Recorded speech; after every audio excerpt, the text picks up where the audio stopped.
Amém. Graças a Deus. Amém. Quero saudar novamente a amada igreja com a graça e a paz do nosso Senhor Jesus Cristo.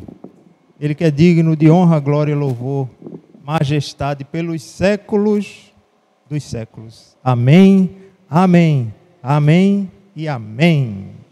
Graças a Deus. Hoje, nessa noite feliz, como diz o hino, nesse santo lugar, nós marcamos um encontro com o nosso bondoso Deus. Que essa palavra invada o seu coração em nome de Jesus e abençoe a sua casa, a sua vida em nome de Jesus. Que o Espírito Santo do Senhor nessa noite possa, pela sua infinita graça, me usar para abençoar a sua vida através da palavra de Deus. Amém?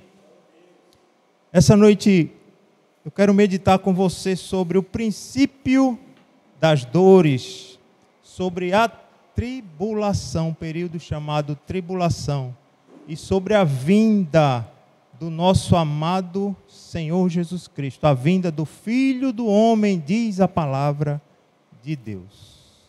O texto que eu quero iniciar essa meditação se encontra em Apocalipse, no capítulo 19.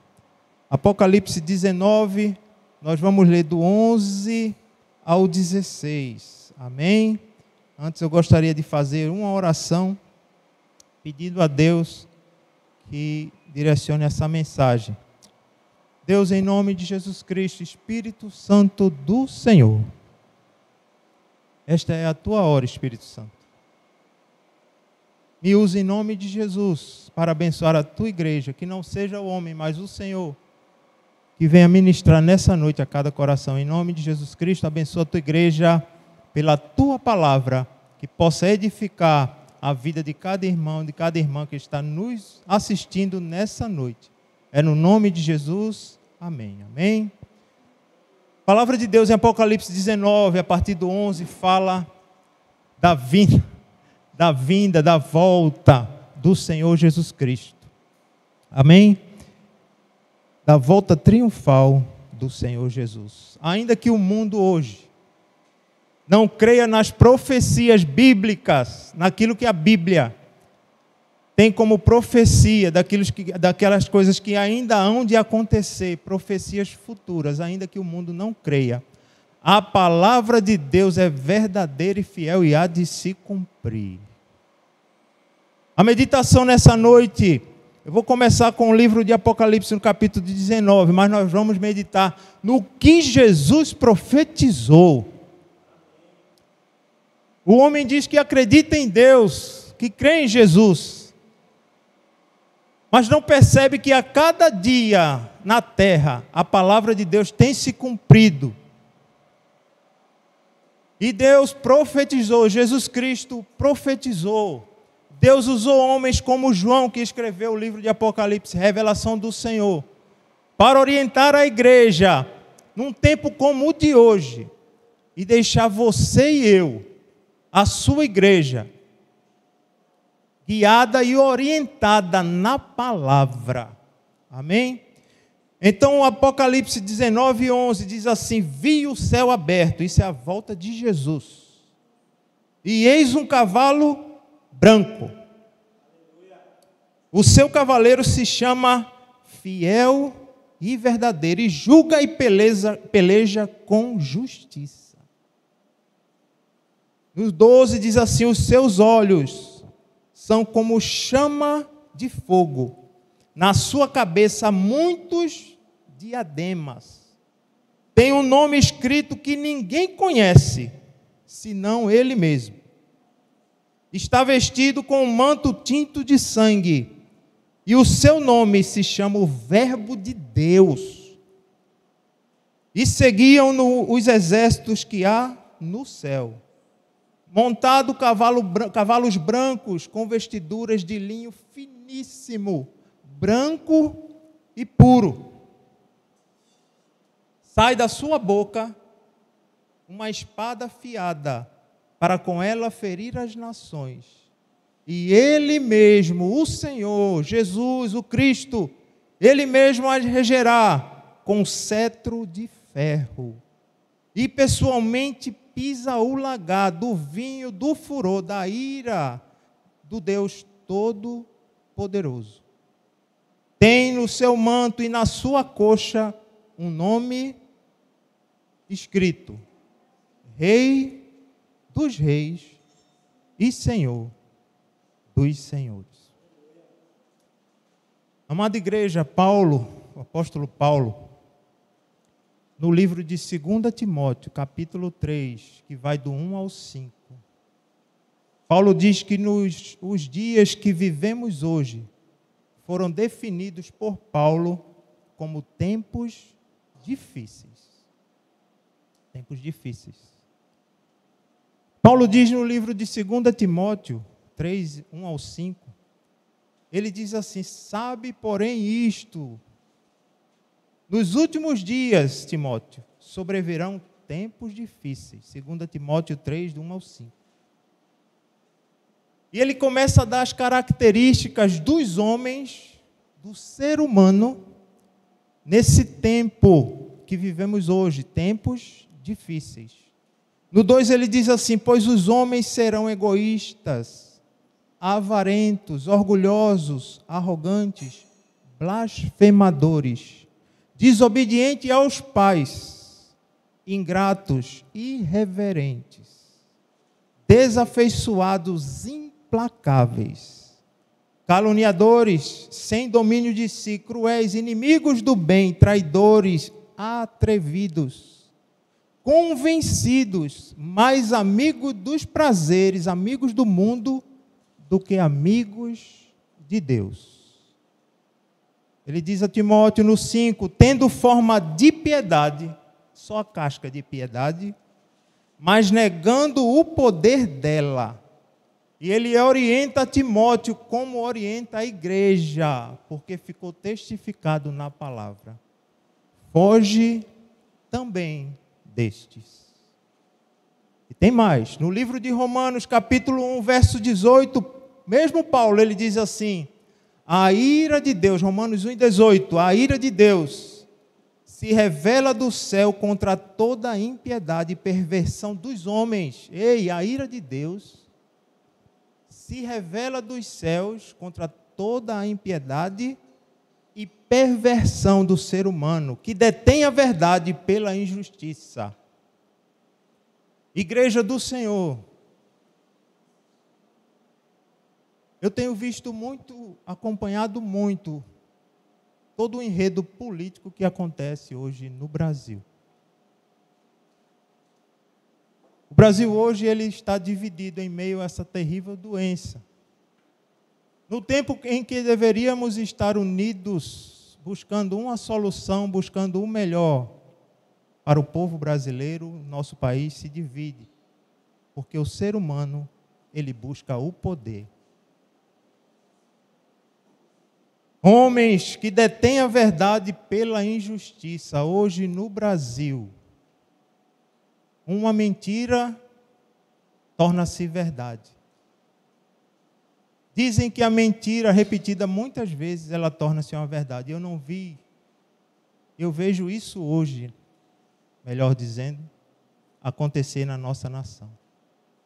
Mas a igreja do Senhor é coluna em meio a tudo isso. Nós, igreja do Senhor, somos coluna de Deus nessa nação. Paulo diz em Romanos 1, 28 ao 32, veja as características do homem hoje. Preste atenção. E por haverem os homens desprezado o conhecimento de Deus, medite se não é isso que estamos vivendo hoje, o próprio Deus os entregou a uma disposição mental reprovável para praticarem coisas inconvenientes nas diversas áreas da sociedade. Romanos 1 e 29, Paulo diz: cheios de toda a injustiça, malícia, avareza e maldade, possuídos de inveja, homicídio. Nunca vimos um tempo tão violento como o de hoje. Não só na nossa nação, como no mundo. Cheio de contenda, dolo, ou seja, a vontade de fazer o mal. Toda a malignidade, sendo difamadores. Assim é a maioria dos homens hoje, principalmente aqueles que buscam o poder, têm sede pelo poder e fazem o povo sofrer. No 30, 1 e 30, Romanos, caluniadores, aborrecidos de Deus, não gostam de escutar a verdade de Deus, nem de seguir essa verdade. Por isso se aborrecem das coisas de Deus, assim diz a palavra. Insolentes, soberbos, presunçosos, inventores de males, desobedientes aos pais, a mesma palavra de Timóteo. Insensatos, desleais, sem afeição natural e sem misericórdia. Sem misericórdia. Sem misericórdia, sem humanidade no seu coração. Assim são os homens que detêm o poder. Não são todos, mas a maioria. Por isso que o povo sofre. Sem misericórdia no 31. No 32, Paulo conclui dizendo assim: ora, conhecendo eles a sentença de Deus, de que são passíveis de morte, o que tais coisas praticam, não somente as praticam, mas também aprova o que tais coisas praticam. Assim, vivemos hoje, como Paulo disse, tempos difíceis. Irmãos, por mais que os dias atuais nos deixem chocados, espantados, ou até aterrorizados, muitos estão com medo, e eu entendo. As coisas que estão acontecendo foram profetizadas por Jesus Cristo. Igreja do Senhor, você lembra? Você lê o texto sagrado.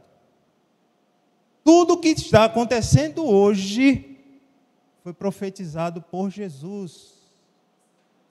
E por se multiplicar a iniquidade, o amor se esfriará de quase todos, disse o Senhor. Portanto, de toda a população mundial, o povo de Deus, deveriam ser as pessoas que menos deveriam estar surpresas. O povo de Deus são as pessoas no mundo que menos deveriam estar surpresas com todos esses acontecimentos.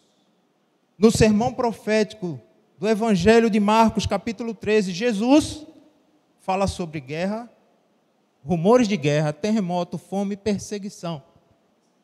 Eu quero abrir um parênteses para falar para você sobre perseguição. Tudo profetizado por Jesus. Guerra, rumores de guerra, terremotos, fomes, perseguição.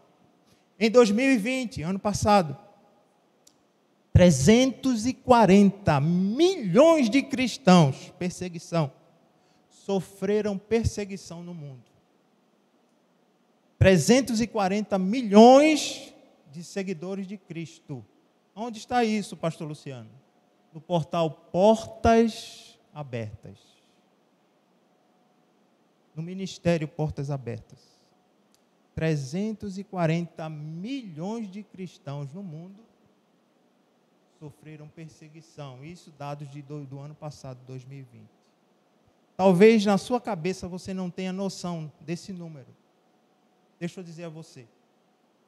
340 milhões é maior do que a população do Brasil. O Brasil tem hoje, hoje um pouco mais, dados de 2020, fechados no ano passado. 211 milhões de pessoas e 340 milhões de cristãos no mundo sofrem perseguição, ou sofreram perseguição, mais do que a nossa população no Brasil. E tem mais. Nos Estados Unidos, dados do ano passado, 328 milhões de pessoas. 328 milhões de americanos vivem nos Estados Unidos, dados de 2020. Dados de 2020, 340 milhões de cristãos sofreram perseguição no mundo. Maior do que a população de todos os Estados Unidos. Segundo o Ministério Portas Abertas, o número de cristãos mortos no ano de 2020 aumentou em 60%. Perseguição, estou falando para você, profetizado por Jesus. 1 em cada 6 seguidores de Jesus na África perderam a sua vida ano passado. 2 em cada 5 perderam a sua vida na Ásia. Perseguição. Entre 2019 e 2020, mais de 8.000 igrejas foram derrubadas na China. Entre o ano de 2019 e 2020. No Brasil, a nossa nação, graças a Deus, não sofremos perseguição ainda.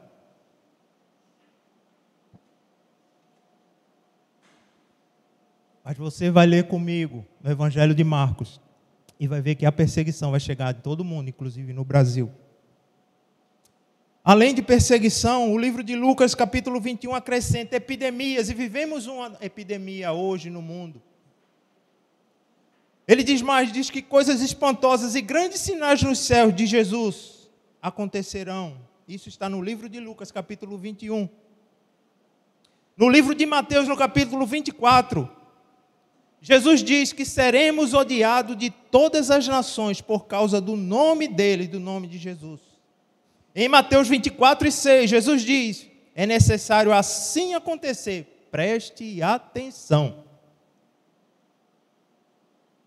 Jesus nos orienta que é necessário tudo isso acontecer. Mas que isso não será o fim. Marcos 13:7 diz Jesus Cristo, não vos assusteis. Orientação de Jesus. É necessário assim essas coisas acontecerem. Mas ainda não é o fim. Mas o mundo vive, irmãos, como se os cumprimentos dessas profecias, dessas palavras de Cristo, não fosse uma realidade atual e presente. O mundo vive assim. Como se fosse uma mera casualidade.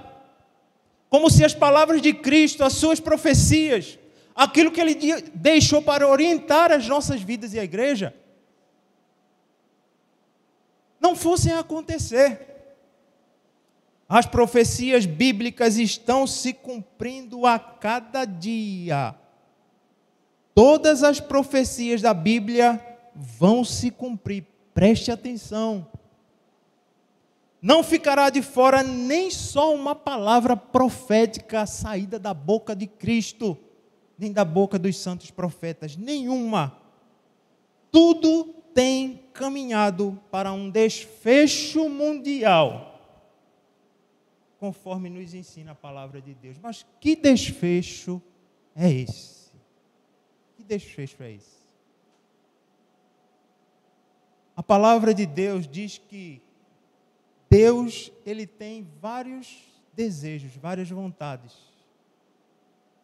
Deus deseja que a sua vida seja feliz e próspera no Espírito Santo. Deus deseja ter uma comunhão contigo. Deus deseja que você seja usado poderosamente pelo seu Espírito. Deus deseja o bem-estar e a felicidade da sua casa, da sua família, dos seus filhos. Deus deseja que você caminhe nessa terra de mãos dadas com o Pai e seja feliz e próspero. Deus deseja.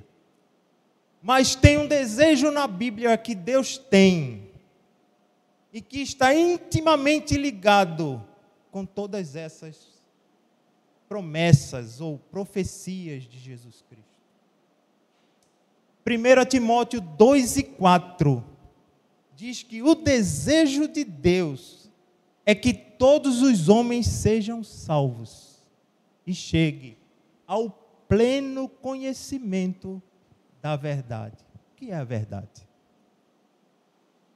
O que é a verdade?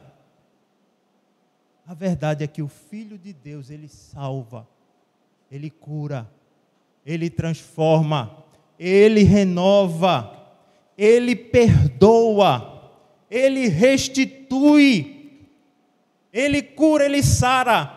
Ele é o Salvador. E o desejo de Deus, diz no livro de 1 Timóteo 2:4, é que Deus deseja que toda a humanidade seja salva. E que chegue ao pleno conhecimento de uma verdade revelada, que é seu Filho Jesus Cristo. Entenda. As coisas que estão acontecendo é para que o mundo reconheça que Jesus é o Messias, o Filho de Deus. Deus deseja que esse evangelho alcance todo o mundo. Ei, preste atenção, para cumprir esse desejo, Deus há de cumprir as profecias da Bíblia. Entende? O desejo de Deus é a salvação de toda a humanidade. Mas sabemos que nem todo homem abre o coração. Eis que estou à porta e bato, se ouvires a minha voz e abrires a porta, entrarei em tua casa.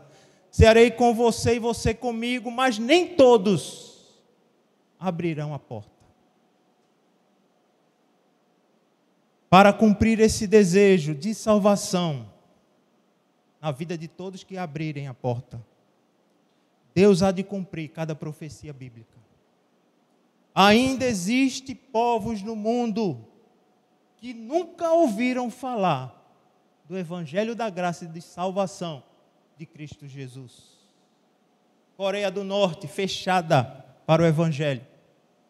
Afeganistão, fechado. País islâmico, fechado para o Evangelho. Existem nações de igreja em que na sua Constituição, na sua lei federal ou lei civil, é proibido, é um crime falar do amor de Deus, pregar o Evangelho.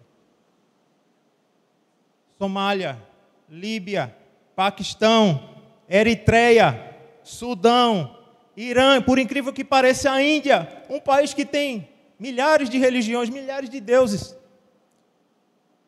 várias religiões, mas a religião cristã é perseguida na Índia.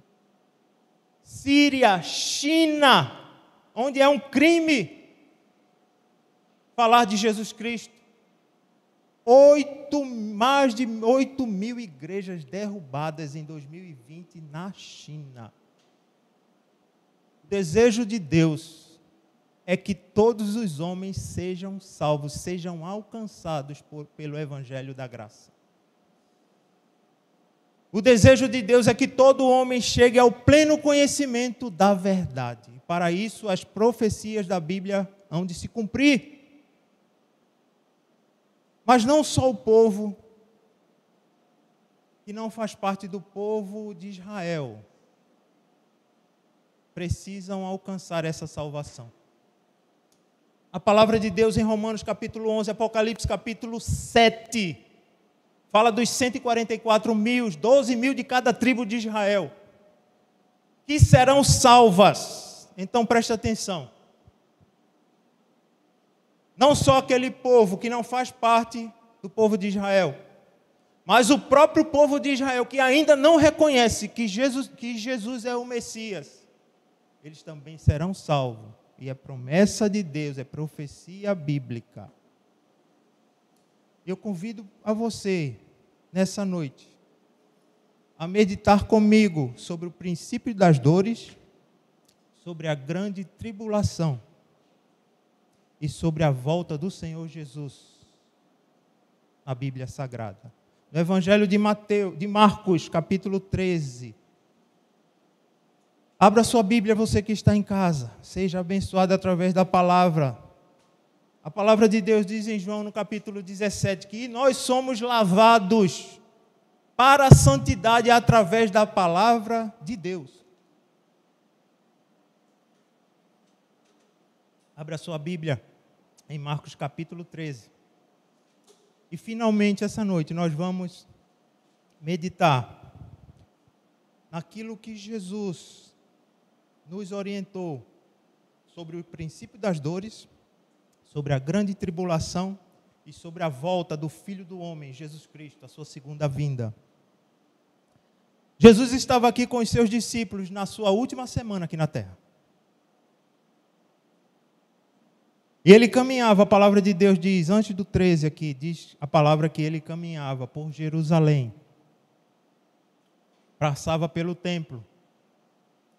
Os seus apóstolos, os seus discípulos, olharam para aquela construção, que era magnífica, irmãos. Era o segundo templo, reconstruído, reformado pelo rei Herodes. E o rei Herodes pegou o segundo templo e fez ele enorme, lindo, enorme. Esse templo há de ser reconstruído. no tempo da tribulação, vai ser reconstruído. Dizem alguns que já tem vários utensílios pertencentes ao terceiro templo, que vai ser reconstruído. Mas Jesus olhava para o segundo templo, reformado por Herodes. E os discípulos e apóstolos disseram a Jesus: Jesus, veja que pedras maravilhosas, que construção deslumbrante. Jesus então olhou para ele e fez uma primeira profecia. Disse assim: vês essas coisas belas?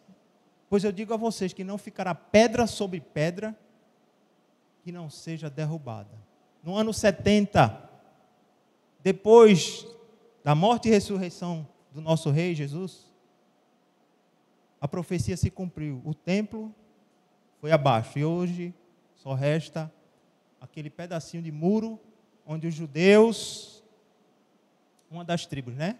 A tribo de Judá, presta atenção, onde os judeus adoram a Deus, lamentam a destruição da sua igreja, do seu templo, do lugar de adoração, do encontro, da intimidade com Deus. Ali eles adoravam, ali, no lugar mais santo, chamado Santo dos Santos. Quando Jesus ali morreu na cruz, onde o véu foi rasgado, foi abaixo, no ano 70 depois de Cristo, cumprindo-se uma profecia do Cristo, Jesus. Depois dessas coisas, diz a palavra que Jesus foi até o Monte das Oliveiras, que fica de frente até hoje, para o lugar onde ficava o templo. Naquele tempo ainda existia templo. Então Jesus se assentou com os seus apóstolos e discípulos e começou a falar das profecias futuras, de coisas que estão acontecendo hoje e que vão acontecer amanhã, no futuro bem próximo. Marcos capítulo 13, verso 3, diz assim: no Monte das Oliveiras, defronte do templo, em frente ao templo, achava-se Jesus assentado, naquele monte. Quando Pedro, Tiago, João e André lhes perguntaram em particular: dize-nos quando sucederão essas coisas, sobre a destruição do templo. E que sinais haverá quando todas elas estiverem para cumprir-se? Então Jesus passou a dizer-lhes, a ensinar-lhes: vede que ninguém vos engane, igreja do Senhor. Essas primeiras palavras falam sobre o princípio das dores. Estamos vivendo isso hoje. Não sei te dizer se é o começo, se é o meio ou se é o fim do princípio das dores. Mas é um tempo em que estamos vivendo. Ainda no período da graça, onde pela graça em Cristo Jesus, nós podemos, o ser humano, você, pode ser salvo. Mas vivemos hoje também o princípio das dores. E Jesus diz no 5, então Jesus passou-lhe a dizer: vede que ninguém vos engane, igreja. Igreja, seja madura, conheça a palavra de Deus e saiba aonde você pisa hoje, o que está acontecendo em seu redor. Veja o que está acontecendo em Israel, em nome de Jesus. Israel eu digo sempre na igreja, o relógio do mundo é Israel. As coisas que acontecem lá refletem no mundo todo. A cidade santa, o povo escolhido, as 12 tribos descendentes de Israel, digo Jacó, é o povo escolhido e abençoado por Deus. Jesus continua no 6, muitos virão em meu nome dizendo, eu sou, e enganarão a muitos. Quando, porém, ouvirdes falar em guerra e rumores de guerra, não vos assusteis. É uma palavra difícil.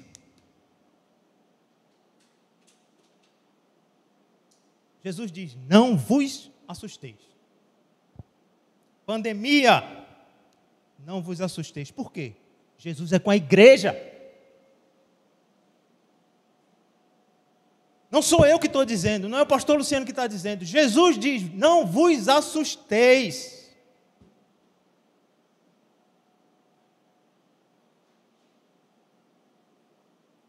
Assim, é necessário assim acontecer, mas ainda não é o fim. Porque se levantará no 8 nação contra nação e reino contra reino. Haverá terremotos em vários lugares e também fomes. Essas coisas são os princípios das dores. No evangelho de Lucas fala sobre epidemias, não nesse evangelho de Marcos. No 9 diz assim, estais vós de sobreaviso, igreja. De sobreaviso, ciente das coisas que vão acontecer, que estão acontecendo. Porque vos entregarão aos tribunais 340 milhões de pessoas perseguidas no mundo. Não conhecemos, brasileiros, essa realidade. No 9, estais vós de sobreaviso, porque vos entregarão aos tribunais e às sinagogas. Sereis açoitados e vos farão comparecer à presença de governadores e reis, por minha causa, diz Jesus, para lhes servir de testemunho, mas é necessário que primeiro o evangelho seja pregado em todas as nações. Esse evangelho que a igreja do Senhor tanto ama e prega, há de ser ministrado e pregado em todas as nações. Algumas, como eu citei aqui, têm a sua porta fechada para o evangelho da graça. Mas hoje eu creio, Pedro, pela tecnologia pela qual usamos hoje, esse evangelho há de adentrar esses lugares que são fechados. Eu não sei o meio pelo qual o Senhor há de fazer isso, mas a palavra de Deus há de se cumprir. E esse cumprimento é através da sua igreja, através do seu trabalho, do nosso trabalho. Esse evangelho e essa palavra, que Jesus diz que é necessário que primeiro esse evangelho seja pregado a todas as nações, será cumprido pela igreja. Não serão os anjos que queriam ministrar o evangelho, que queriam pregar. Mas Deus deixou essa tarefa para nós, igreja. No 11 diz assim, quando, pois, vos levarem e vos entregarem, não vos preocupeis com o que haveis de dizer, mas o que vos for concedido naquela hora, isso vocês falem, porque não sois vós que irão falar, mas o Espírito Santo. É o Espírito Santo quem guia a igreja, amém? Amém? Amém? Graças a Deus. No 12 diz assim, um irmão, veja que coisa, tempo da tribulação, o tempo do princípio das dores. Um irmão entregará à morte outro irmão, e o pai ao filho. Filhos haverá que se levantarão contra os seus pais e os matarão. Sereis odiados de todos por causa do meu nome. Aquele, porém, que perseverar nesse tempo, princípio das dores, até o fim, este será salvo. Princípio das dores. Do princípio das dores, igreja. Jesus diz, não vos assusteis. Uma palavra difícil, citada, né? Por Marcos, por Lucas e por Mateus, saída da boca de Jesus Cristo. Particularmente eu, acredito nessa palavra. Meu coração está tranquilo em meio a toda essa pandemia. Igreja do Senhor, eu sei que Jesus Ele é o dono da minha vida e me leva na hora que Ele quiser. Eu sei para onde vou, eu sei quem é meu dono. Eu sei que Ele cuida da minha saúde, da minha vida, do meu ministério, da minha família. Ele me orienta a não ficar assustado, me cuidar, ser prudente, mas não me assustar. Eu tenho um dono. Eu pertenço a um reino. Eu sirvo a um rei. Jesus. A Bíblia diz que no princípio ele estava com Deus desde a criação. Foi ele que visitou um homem chamado Abraão e disse que de Abraão faria uma grande nação. Ele é o dono da igreja, o rei da igreja.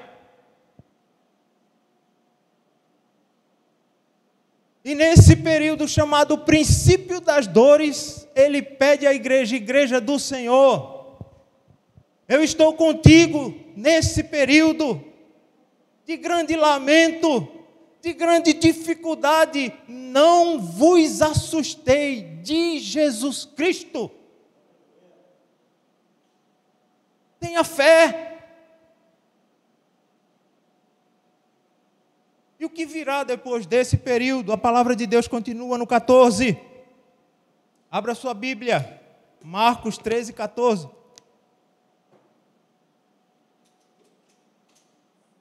Virá o período da tribulação. E o que é esse período? A grande tribulação. Veja, são duas coisas distintas.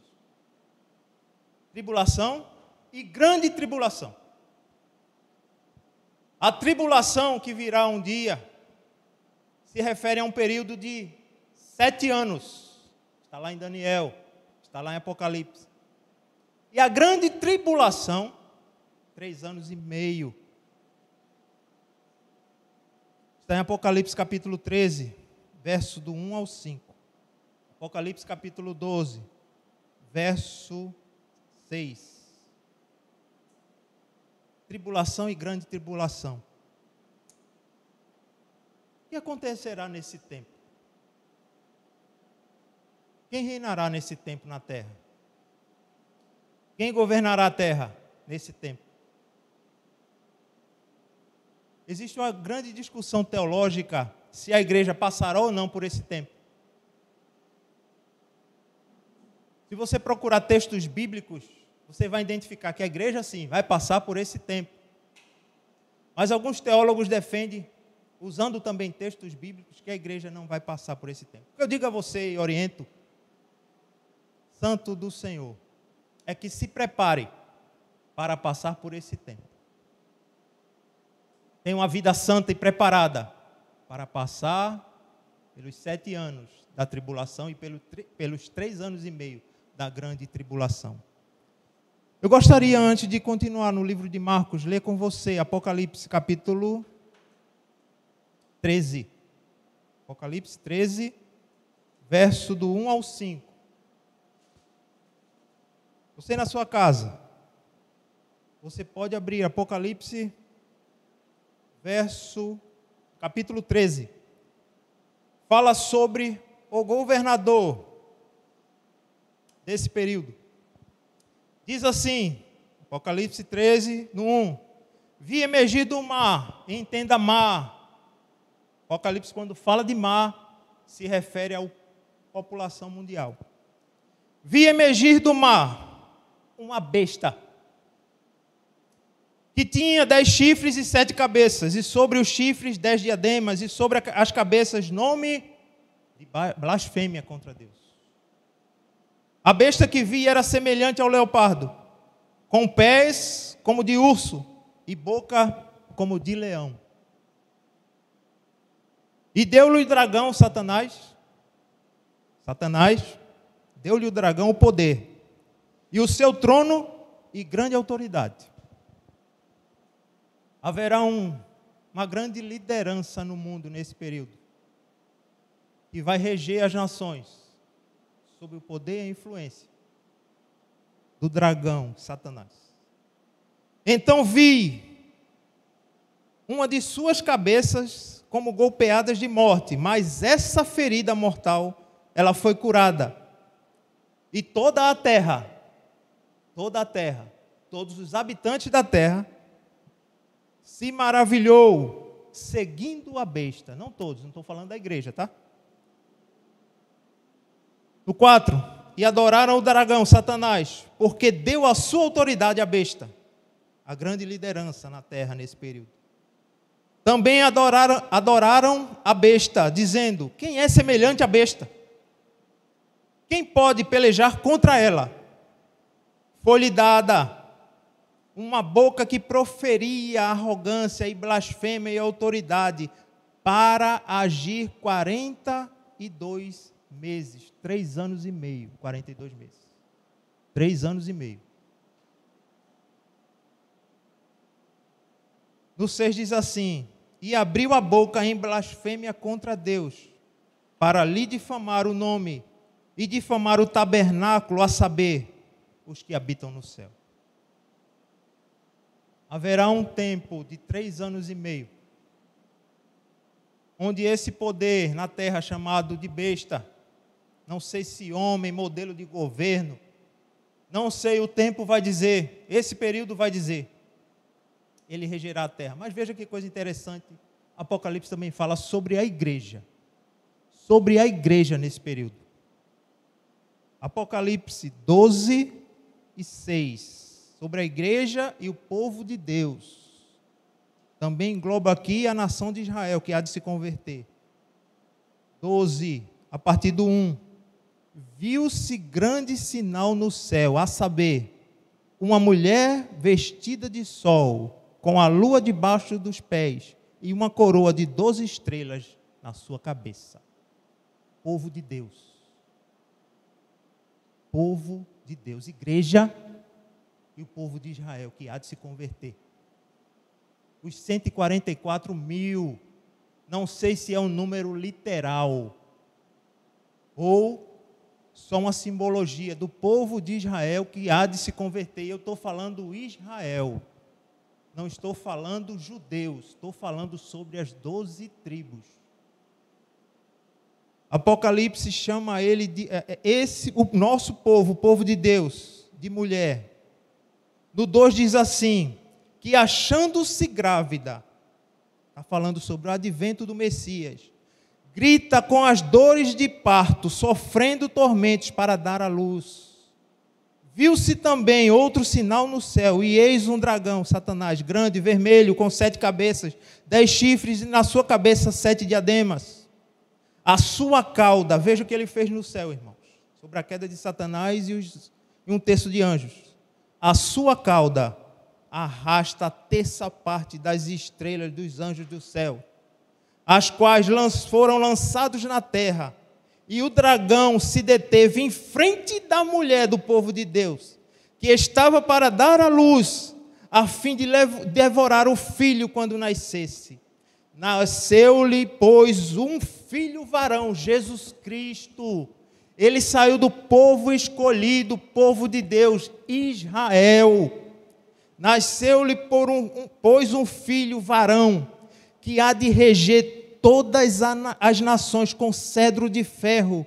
E o seu filho foi arrebatado para Deus, até ao seu trono. Jesus morreu.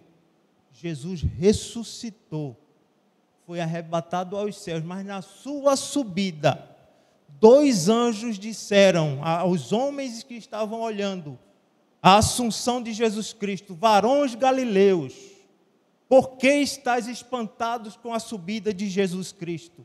Sabeis, pois, que esse Jesus, do modo pelo qual subiu, ele um dia há de voltar. E ele diz, no versículo 6, a mulher, porém, fugiu para o deserto. Nesse tempo, a boa mão de Deus. Que tempo é esse? Nesse período de grande perseguição, a boa mão de Deus estará sobre o seu povo, o povo de Deus. Diz assim no 6, a mulher, porém, fugiu para o deserto, onde lhe havia Deus preparado lugar, para que nele a sustentem durante 1260 dias, 3 anos e meio. Período de 3 anos e meio da grande tribulação, a palavra de Deus testifica aqui, Apocalipse 12:6, que a boa mão de Deus há de estar sobre o seu povo. Voltando para o Evangelho de Marcos agora, capítulo 23. Jesus nos orienta sobre esse período. Marcos 23, não, 13, perdão.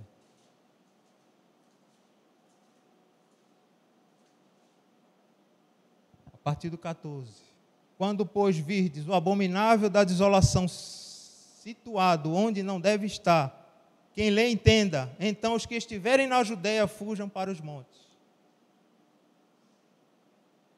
Esse versículo é muito profundo. Esse versículo ele fala que o anticristo, a besta, ela vai estar sentada no lugar onde não deve estar. Resumindo esse versículo, a besta, o anticristo, ele vai querer ser adorado como Deus em Jerusalém, no templo que há de ser reconstruído. Diz assim a palavra: quando, pois, vocês verem o abominável da desolação, situado onde não deve estar, aonde? Jerusalém, o templo. Quem lê entenda, de Jesus. Então os que estiverem na Judeia, fujam para os montes. Período de grande perseguição. Quem estiver em cima, no eirado, não desça, nem entre para tirar da sua casa alguma coisa. O que estiver no campo, não volte para trás para buscar a sua capa. Ai das que estiverem grávidas e das que amamentarem naqueles dias, orai para que isso não suceda no inverno, porque aqueles dias serão de tamanha tribulação, como nunca houve desde o princípio do mundo que Deus criou, até agora, e nunca jamais haverá. Não tivesse o Senhor abreviado aqueles dias, e ninguém se salvaria, mas por causa dos eleitos que Ele escolheu, Deus abreviou tais dias. Então, se alguém vos disser, eis aqui o Cristo, ou disser, ei-lo ali, não acrediteis, igreja, pois surgirão falsos cristos e falsos profetas, operando sinais e prodígios, para enganar, se possível, os próprios eleitos. Estai vós de sobreaviso, tudo vos tenho predito. Preste atenção, igreja. Talvez você diga, Apocalipse é um livro difícil de entender, difícil de ler. Espírito Santo te revela, você tem Espírito Santo e o dom da revelação divina. Deus deixou os textos escatológicos, os textos das coisas que vão acontecer, estão acontecendo e vão acontecer, para orientar a nossa vida, para nos dar esperança, para nos ensinar tudo o que há de acontecer, e você, situado nesse mundo, entender o que está acontecendo em seu redor. Não se deixar levar por falsos ensinos, seja dessa imprensa corrupta, que escandaliza, que menospreza o ser humano, desumana, cheia de interesses, mas que possamos ser dirigidos e guiados pela palavra de Deus. Deus nos orienta. Não existe entendimento melhor do que a palavra de Deus, saber, ter consciência de tudo que há de acontecer. No versículo 24, Jesus, nesse evangelho de Marcos, de uma forma bem resumida, ele fala da vinda de Jesus Cristo, da sua segunda vinda. Jesus, na sua primeira vinda, ele veio como Salvador. Pregou o seu evangelho, 3 anos de ministério. Pregou o seu amor, curou enfermos, ressuscitou mortos, pregou salvação, perdoou pecados, libertou endemoniados, transformou vidas. Jesus vai voltar, e a gente leu no início, lá em Apocalipse, como rei. A palavra de Deus diz que na sua coxa está escrito Rei dos Reis e Senhor dos Senhores. A palavra de Deus diz que toda língua vai confessar, e todo joelho vai se dobrar, e toda língua vai confessar que Ele é o Senhor. Será um dia glorioso para a igreja, será um dia glorioso para o povo de Deus. Quero falar mais para você, não vou ler porque a hora já está bem avançada. Mas Romanos, eu adoro esse texto, Romanos capítulo 11, a partir do 25 ao 27. Ele explica de forma bem clara para mim, igreja, o porquê da tribulação. Eu vou tentar resumir bem rápido aqui para você. O povo judeu, ele ainda espera o Messias, ainda espera. E há pouca coisa que você pode fazer para que o judeu, aquele que crê no judaísmo, espera o Messias, ele se converta. É difícil, é possível, mas muito difícil. É um povo que conhece profundamente, desde criança. Eles são ensinados na sua Torá, na sua lei, e pela lei eles vivem. Esse tempo da tribulação virá para que o judeu, para que o israelita, as 12 tribos se convertam. Porque a besta, ele vai querer reinar lá em Israel, terra santa, Jerusalém, terra do povo escolhido das 12 tribos. Paulo diz, no capítulo 11, verso 25, diz assim, vou tentar me lembrar, na verdade, veio o endurecimento ao povo de Deus, o povo escolhido, a Israel, Paulo diz, para que o evangelho da graça fosse pregado aos gentios. Mas quando chegar a plenitude dos gentios, ou seja, quando esse evangelho chegar a todas as nações, todo Israel, diz Paulo em Romanos, será salvo. A tribulação vai servir para que esse povo, as 12 tribos, se convertam. E será algo maravilhoso ver as 12 tribos, o povo escolhido, os descendentes de Abraão, se curvarem diante de Deus. Verso 24, capítulo 13. Mas naqueles dias, após a referida tribulação, o sol se escurecerá. A lua não dará a sua claridade, as estrelas cairão do firmamento e os poderes dos céus serão abalados.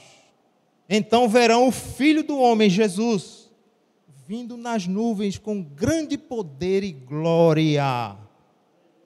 E ele enviará os seus anjos e reunirá os seus escolhidos dos 4 ventos, norte e sul, leste e oeste, das extremidades da terra até a extremidade do céu. Ainda que o mundo não acredite, ainda que alguns digam, demora. A minha avó já dizia que Jesus vai voltar, e ele ainda não voltou. Não compete a mim e a você saber o dia nem a hora. Compete a mim e a você fazer como ele diz no verso 37. O que, porém, vos digo, digo a todos: vigiai. Vigiai, igreja. Vigiai. Vigiai, mas aprendei que cada palavra proferida por Jesus, por profecia bíblica, há de se cumprir. Vivemos um tempo difícil. Perdemos vários amigos. Eu acho que Os poucos que tem aqui na igreja não passaram por esse período sem perder alguém conhecido, alguém íntimo. Eu perdi meu pai. Morreu em Cristo Jesus. Está abraçado com Cristo. Hoje me mandaram algumas fotos do meu pai com o meu tio. Todos os dois já estão com Cristo. Morreram com Jesus Cristo. Abriram o seu coração e entregaram a sua vida a Ele. Jesus há de voltar. As coisas estão se cumprindo. Eu louvo a Deus, que Deus orienta a sua igreja e ensina a ela. E diz, não vos assustei. Mas também diz, vigiai. Tenha uma vida de santidade. Busque ao Senhor. Estude a palavra de Deus. Viva uma vida de oração. É essa a mensagem que eu tinha para você, para o seu coração essa noite.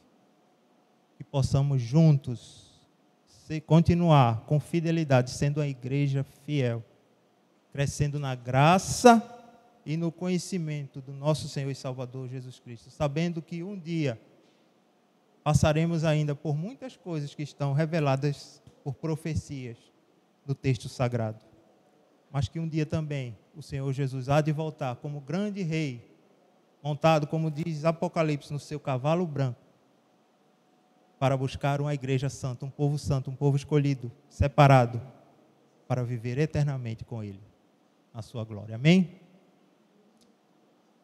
Você pode ficar de pé para que a gente possa orar?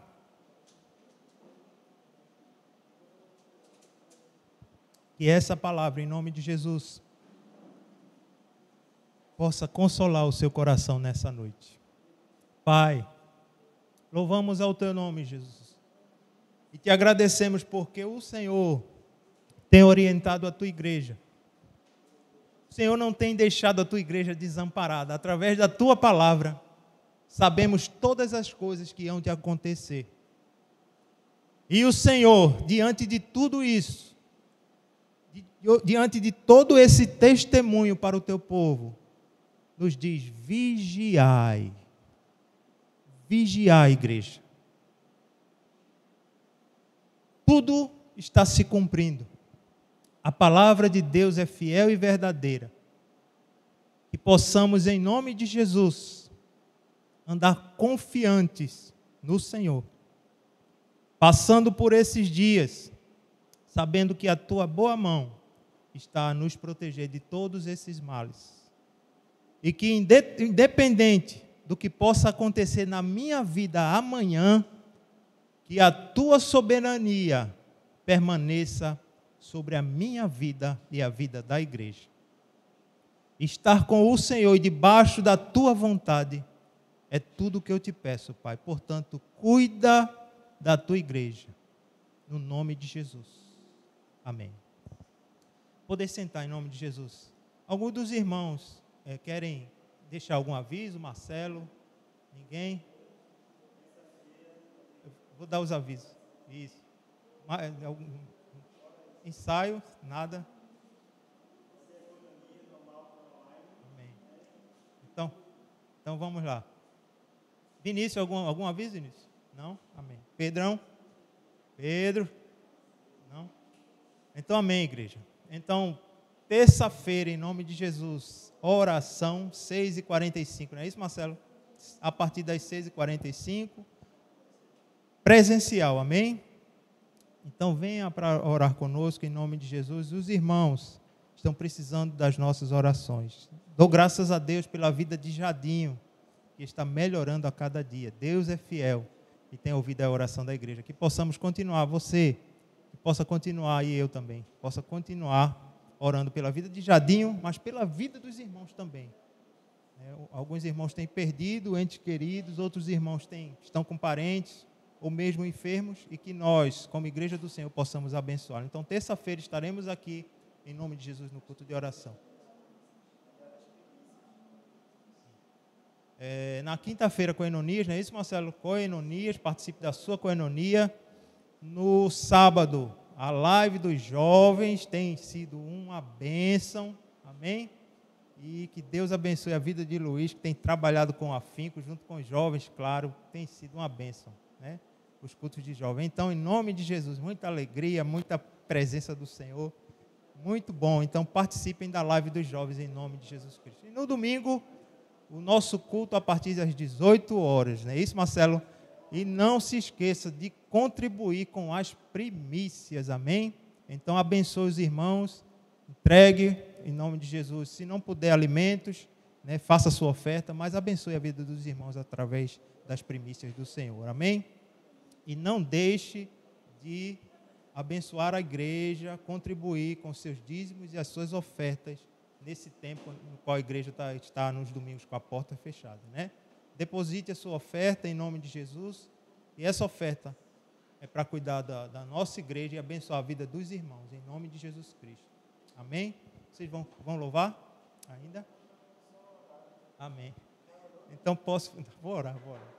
Então eu quero orar, dar a bênção pastoral em nome de Jesus, que possamos ter uma semana abençoada na presença do Senhor, que o Senhor possa abrir porta de emprego em nome de Jesus essa semana para aquele que se encontra desempregado em nome de Jesus, que o Senhor possa levantar o abatido, o cansado, o enfermo. É no nome de Jesus que nós vamos orar. Pai,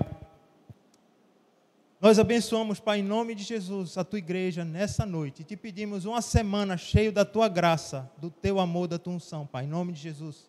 Que os Teus anjos nos protejam, dando os livramentos, em nome de Jesus. Essa semana, Pai, abre porta de emprego para os Teus filhos que se encontram desempregados. E em nome de Jesus, abençoa o cansado, o enfermo. Levanta, Pai, abençoa Jardim, os irmãos que se encontram enfermos. Nós te agradecemos porque a cada dia vemos a recuperação do Teu Filho e isso é gratificante em nosso coração. Vemos a Tua boa mão operando, Pai, em nome de Jesus. Que a Tua graça, que o amor que há no Teu coração e as doces consolações do Divino Espírito Santo sejam com a Tua igreja hoje e sempre, em nome de Jesus. Amém e amém. Que Jesus te abençoe. Amém? Semana abençoada.